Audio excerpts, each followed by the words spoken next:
അന്നത്തെ ആ കയ്യടിയും വീശിയുള്ള അടി, ആ ഇരിപ്പും ഇടയ്ക്കൊരു ഇളക്കവും, അതാ വന്ന സമയത്താ. ഏതാ പെന്തിക്കോസി? എല്ലാവരും ആ വന്ന ടൈം ഒന്ന് ഓർത്തേ. ചിലർ ഫിലിപ്പ് സാറിൻ്റെ കാലത്ത് വന്നവരുണ്ട്, ചിലർ ഉണ്ണുണ്ണി സാറിൻ്റെ കാലത്ത് വന്നവരുണ്ട്, PJ ദാനിയേൽ സാറിൻ്റെ കാലത്ത് വന്നവരുണ്ട്. അവിടെ ഇരിക്കട്ടെന്ന് ഓർത്താ. പിന്നെ ചില പറയും ഞാൻ കുഞ്ഞുമനച്ചാന എന്നെ മുക്കിയെന്ന്. ഏതാ? കല്ലുമല. ആ നല്ല കാര്യം. കുക്കു സാഹിബിൻ്റെ കാലത്ത് വന്നവരുണ്ട്. അപ്പം ഇറങ്ങിയ കാലത്ത് അല്ല, പാസ്റ്റർ പോള എൻ്റെ അപ്പച്ചനെ മുക്കിയത്. അതും ഇരിക്കട്ടെ. അപ്പം ഇതൊക്കെ ഇറങ്ങിയ കാലത്ത് ഭയങ്കര രുചി. അതാ തേൻ ചേർത്ത. ഒന്നുകൂടെ വായിച്ചേ. ഇസ്രായേലിയർ ആ സാധനത്തിന് മന്ന എന്ന് പേരിട്ടു. പിന്നെ അത് കൊത്തമ്പാലരി പോലെയും വെള്ള നിറമുള്ളതും തേൻ കൂട്ടിയ ദോശയോട് എന്ന് പറഞ്ഞാൽ ഈ പ്രാരംഭത്തിൽ മഞ്ഞ അങ്ങോട്ട് ഭക്ഷിച്ചപ്പോൾ തേൻ ചേർത്ത ദോശ കഴിച്ചിട്ടുണ്ട്. ഉള്ളവരൊന്ന് കൈ പൊക്കിക്കോ. ജോർജാൻ കഴിച്ചു തേൻ ചേർത്ത ദോശ. ഇവിടെ ആരുമില്ലേ? ഞാനും ജോർജാനും മാത്രമേ ഉള്ളൂ. നീ കഴിച്ചിട്ടുണ്ട്? നമ്മൾ കഴിക്കുന്നതെല്ലാം പുട്ട. സഹോദരിമാർക്ക് എളുപ്പമുണ്ട്. വാരി നിറക്കി ആവി വരിക, കുത്തിയിടുക. പുട്ട് കഴിച്ച് തേണ്ടിരിക്കുന്ന പുട്ട് പോലെ ഒരു കയ്യടി ഒന്നുമില്ല. അങ്ങോട്ട് നോക്കി മുഴുവൻ പുട്ട. അല്ല, അങ്ങോട്ട് തന്നെ ഇങ്ങോട്ട് തന്നെ മൊത്തത്തിൽ നോക്കി എല്ലാം പുട്ട. അവർക്ക് എളുപ്പമാണ്. വാരി നിറയ്ക്കുക, ആവി വരിക, കുത്തിയിടുക.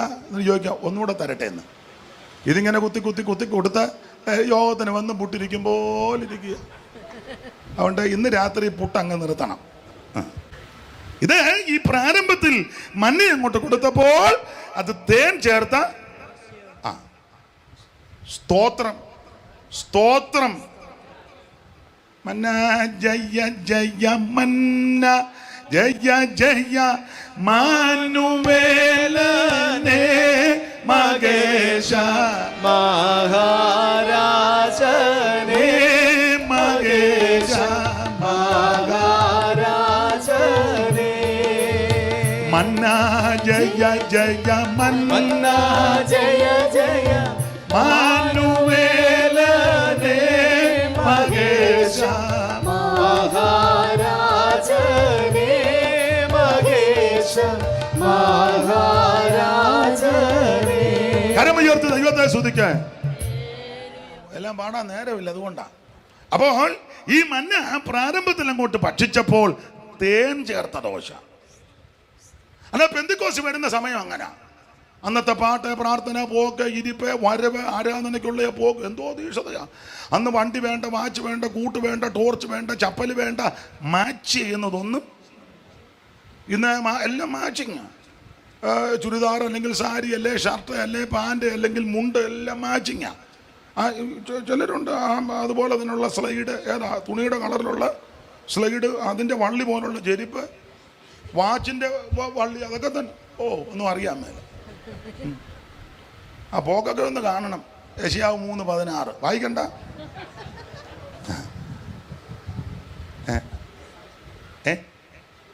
ഇതെല്ലാം മാച്ചിങ്ങാ, മുഴുവൻ മാച്ചിങ്.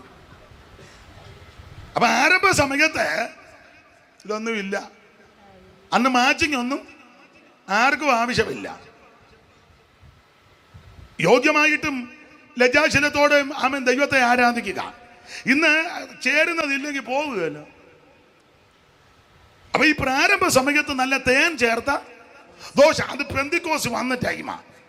അന്നത്തെ പാട്ടും പ്രാർത്ഥനയ്ക്കൊക്കെ സഭായൊക്കെ രണ്ടിനെയൊക്കെ പോകുകയല്ലോ. സ്തോത്രം. അന്നത്തെ പാട്ടും വ്യത്യാസം. അന്നത്തെ പാട്ടിതാ, എവിടെ പോയി ഞാൻ അവന ജീവൻ വയ്ക്കണം, അവിടെ തന്നെ.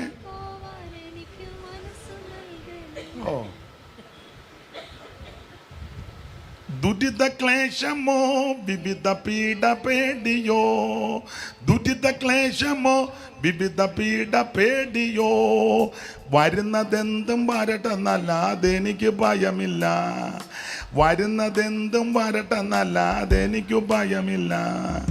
നിനക്ക് വേണ്ടി ഞാൻ ധരകിലെന്തു വേണം, നിനക്ക് വേണ്ടി ഞാൻ ധരകിൽ. അപ്പൊ ശ്രദ്ധിക്കുക, ആരംഭ സമയത്ത് തേൻ ചേർത്ത ദോശ ഈ മന്നയെ കുറെ നാൾ ഈ പെന്തിക്കോസ് വന്ന് കൊട്ടിയും പാടിയും തുള്ളിയും ചാടിയും കമ്മിറ്റിയിലും ഒക്കെ കയറി, സെക്രട്ടറിയും കളിച്ച്, ട്രഷറും കളിച്ച്, കൗൺസിലും കയറി, അതുമൊക്കെ പല കാര്യത്തിൽ ഇടപെട്ട് ഇപ്പം ഇവർക്ക് തോന്നുക ആ മന്നയുടെ രുചി പോകുന്നു. വായിച്ചേ സംഖ്യ 11:8, പെട്ടെന്ന് വായിച്ചോ, അറിവുള്ള വാക്യമായെങ്കിലും വായിച്ചോ. സംഖ്യ 11:8. ജനം നടന്നു പെറുക്കി തിരികില്ലി പൊടിച്ചിട്ടോ ഉരുളിൽ ഇടിച്ചിട്ടോ കാലത്ത് പുഴുങ്ങിയോ അപ്പം ഉണ്ടാകും. അതിന്റെ രുചി എണ്ണ ചേർത്തുണ്ടാക്കിയ നേരത്തെ തേൻ ചേർത്ത ദോശ. ഇപ്പോഴോ ഇപ്പൊ ഒരു 10-25 കൊല്ലമായപ്പം ആ പഴയ രുചിയും ഗുണവും മണവും ഒന്നും ഇല്ല. കൈ അടിക്കുന്നതേ ഉള്ളൂ, വലിയ താല്പര്യമൊന്നുമില്ല. സ്തോത്രം പറയുന്നതേ ഉള്ളൂ, അടുത്തിരിക്കുന്നവൻ പോലും കേൾക്കുകയല്ല. നമ്മളവർക്ക് മൂർഖം ചീറ്റുക, പാമ്പ് ചീറ്റും അങ്ങനെ. പണ്ട് ഒരു ഹല്ലേലൂയ പറഞ്ഞാൽ കേട്ടിട്ടുണ്ട്. വണ്ടമ്മേട് യാക്കോച്ചൻ ഹല്ലേലൂയ പറഞ്ഞു കൊമ്പനാനെ ഓടിപ്പോയി. പുഞ്ചമണ്ണിൽ മാമൻ എന്ന് പറയുന്ന കണ്ടിട്ടില്ല പഴമക്കാര് പറഞ്ഞ വെട്ടുപോത്ത് വന്ന് മുന്നിൽ നിൽക്കുക. എങ്ങോട്ട് ഓടാൻ മേല. കുഞ്ചമണ്ണി മാമൻ പറഞ്ഞെന്നാ പറഞ്ഞേ, കർത്താവ് പോത്ത് നിന്റെ വക, മാത്തനും നിന്റെ വക. ഇത് പറഞ്ഞേച്ച് പുള്ളി ഹല്ലേലൂയ പാടി പോത്തോടി. അങ്ങനെയൊക്കെ ഒരു കാലം ഉണ്ടായിരുന്നു. ഇപ്പൊ സഭയ്ക്കകത്തൊരു കാലം. ഇപ്പൊ ഭാഷമാർ കിടന്ന് അങ്ങനെ ചക്രജാതം വലിക്കുക, സ്തുതിച്ചാട്ടെ ഒരിക്കൽ കൂടെ ശക്തിയോടെ തകർത്ത ഇടിമുഴക്കുമ്പോൾ ഇങ്ങനെയാണോടാ തകർത്ത ഇടി നടക്കും. നിന്നങ്ങ് വില്ലുക, ആര് പറയാൻ. അപ്പൊ പ്രാരംഭത്തിൽ തേൻ ചേർത്ത ദോശ അതാ പെന്തിക്കോസ് വന്ന ടൈമാ. 5-10 കൊല്ലം കൊട്ടിയും പാടിയും ചാടിയും തുള്ളിയും യോഗത്തിനുമൊക്കെ അങ്ങോട്ടും ഇങ്ങോട്ടും പോയി. ഇപ്പൊ ആ പഴയ രുചിയും ഗുണവും മാണവും ഒന്നുമില്ല. ഇപ്പൊ പറയാ എണ്ണ ചേർത്തുണ്ടാക്കിയ ദോശ. ആട്ടെ, ഒരു 10-40 കൊല്ലമായി, കുറച്ച് പഴക്കമായി. ഇപ്പൊ ഇവര് പറഞ്ഞ എന്നാന്നറിയാമോ? വായിച്ചേ സംഖ്യാപുസ്തകം 21-ാം അധ്യായത്തിന് 4 മുതൽ അറിവുള്ള വാക്യമാ, വായിച്ചോ. പിന്നെ അവർ ഏദോംദേശത്തെ ചുറ്റിപ്പോകുവാൻ ഹോർ പർവ്വതത്തിങ്കൽ നിന്ന് ചെങ്കടൽ വഴിയായിട്ട് യാത്ര പുറപ്പെട്ടു. വഴി നിമിത്തം ജനത്തിന്റെ മനസ്സ് ക്ഷീണിച്ചു. ജനം ദൈവത്തിനും മോശയ്ക്കും വിരോധമായി സംസാരിച്ചു. മരുഭൂമിയിൽ മരിക്കേണ്ടതിന് ഞങ്ങളെ മിസ്രയീം ദേശത്ത് കൊണ്ടുവന്നത് എന്തിന്? അടുത്ത വാക്യം, ഇവിടെ അപ്പവുമില്ല. അല്ല നിർത്തിക്ക്, അപ്പം തിന്നാനാണോ കൊണ്ടുവന്ന്? മോശ അവിടെ ചെന്ന് പറഞ്ഞത് എന്റെ ജനത്തെ ആരാധനയ്ക്ക് വിട്ടയക്കണം, അപ്പം തിന്നാനല്ല. പക്ഷെ ഇപ്പം ആരാധനയൊന്നും വലിയ വിഷയമല്ല. പിന്നെ എന്തുവാ? യോഗമൊന്നും പലർക്കും വിഷയമല്ല. ചില പറഞ്ഞ യോഗം കഴിഞ്ഞെന്നതാന്ന, യോഗമേ വിഷയമല്ല. യോഗം ഇവര് പറയാ ഇവിടെ അപ്പമില്ല, വെള്ളം. അപ്പം തിന്നാനാണോ നിന്നെ വിളിച്ചിറക്കിയത്? അല്ല, എന്റെ ജനത്തെ ആരാധനയ്ക്ക് വിട്ടയക്കണം, മരുഭൂമിയിൽ യാഗം കഴിക്കാൻ, മരുഭൂമിയിൽ ഉത്സവം ആചരിക്കാൻ. വായിച്ചേ 3-ാം അധ്യായത്തിന്റെ 1 പുറപ്പാട്. പെട്ടെന്ന് വായിച്ചോ. 3:18 വായിച്ചു പെട്ടെന്ന്. 3:1-2 ആദ്യമായി. മോശ മിദ്യാനിലെ പുരോഹിതനും തന്റെ അമ്മായിയപ്പനുമാകുന്ന ഇത്രോവിന്റെ ആടുകളെ വെച്ച് മരുഭൂമിക്കപ്പുറത്ത് ദൈവത്തിന്റെ പരമനമാകുന്ന ഹോരേബ് പറയുന്ന അവിടെ യഹോവയുടെ ദൂതൻ ഉൾപ്പെട്ടവന്റെ നടുവിൽ അഗ്നിജ്വാലയിൽ അവന് പ്രത്യക്ഷനായി. 18-ാം വാക്യം പെട്ടെന്ന്. എന്നാൽ അവർ നിന്റെ വാക്ക് കേൾക്കും. അപ്പോൾ നീയും ഇസ്രായേൽ മൂപ്പന്മാരും മിസ്രയീം രാജാവിന്റെ അടുക്കൽ ചെന്ന് അവനോട്, എബ്രായരുടെ ദൈവമായ യഹോവ. മോളമ്മയാ വായിക്കുന്നത്. 2 അമ്മമാരാ, മോനി അമ്മയും മോളമ്മേ, 2 അമ്മയാ ഇന്ന് വായിച്ചു തരുന്നേ. വായിച്ചോ മോളമ്മ. എബ്രായരുടെ ദൈവമായ യഹോവ ഞങ്ങൾക്ക് വെളിപ്പെട്ട് വന്നിരിക്കുന്നു. ആകയാൽ ഞങ്ങൾ 3 ദിവസത്തെ വഴി മരുഭൂമിയിൽ ചെന്ന് ഞങ്ങളുടെ ദൈവമായ യഹോവയ്ക്ക് യാഗം കഴിക്കാനാ നിന്നെ വിളിച്ചിറക്കിയത്. പഴയ നിയമത്തിലെ യാഗങ്ങളെല്ലാം യേശുവിന്റെ കാൽവരി മരണം കൊണ്ട് പൂർത്തീകരിച്ചു. എന്നാൽ പുതിയ നിയമസഭയ്ക്ക് തന്നിരിക്കുന്ന യാഗം പലതാ. അതിൽ ഏറ്റവും ശ്രേഷ്ഠമേറിയ യാഗം സ്തോത്രമെന്ന യാഗമാണ്. സ്തോത്രമെന്ന യാഗം അർപ്പിക്കുന്നവൻ എന്നെ മഹത്വപ്പെടുത്തുന്നതാ. കൊമ്പും കുളമുമുള്ള മൂരിയേക്കാൾ നല്ലതാ സ്തോത്രമെന്ന യാഗം. പൗലോസ് പറയാ, സ്തോത്രം എല്ലാറ്റിനും സ്തോത്രം ചെയ്യണം. പക്ഷെ നമ്മുടെ പല ആൾക്കാർക്കും വെളിവും വെള്ളിയാഴ്ചയില്ല. ചില ഉപദേശമാര് പറയാം സ്തോത്രം ചെയ്താട്ട് ഉടനെ ഇരുന്ന് പറയാം ഹല്ലേലൂയ. എന്നാ പറയുന്ന പുള്ളിക്ക് വെളിവുണ്ടോ? പുള്ളി പറയണ്ടേ സ്തോത്രം. പുള്ളിയും പറയും ഒരിക്കൽ കൂടി സ്തോത്രം ചെയ്യാം. സ്തോത്രമാണോ ചെയ്ത്?